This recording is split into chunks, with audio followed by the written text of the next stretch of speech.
I'm Sherman Chow. A chilling discovery overnight in Montrose. Skeletal remains were found in the backyard of a triplex, and police say that this could be connected to a missing persons case. Our Michelle Choi is along West Clay and Stanford with details. Michelle.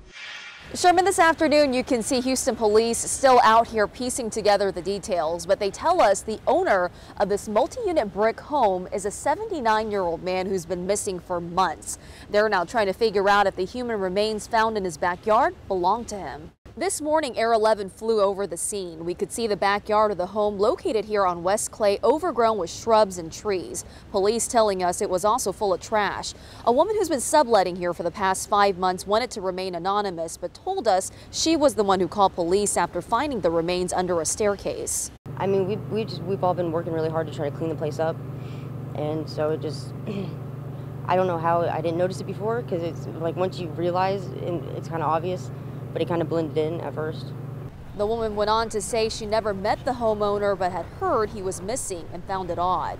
What a homeowner just walks away and leaves the house. Officers arrived at the home around 11 last night and located the decomposing body, which they say was mostly skeletal remains.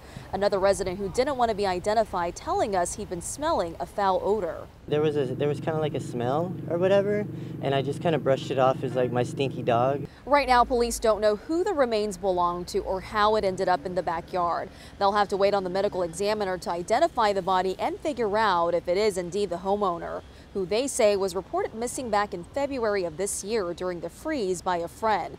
Residents now hoping whoever it might be, they'll finally get closure. I'd like for everything to get sorted out, because if someone did get hurt here, they deserve, like, you know, whatever, their remains to be put with family. Because this is a triplex, police had to obtain several warrants to go inside. Overnight, several of the tenants were also detained for questioning, but we're told all of them have since been released and no one has been charged. Sherman.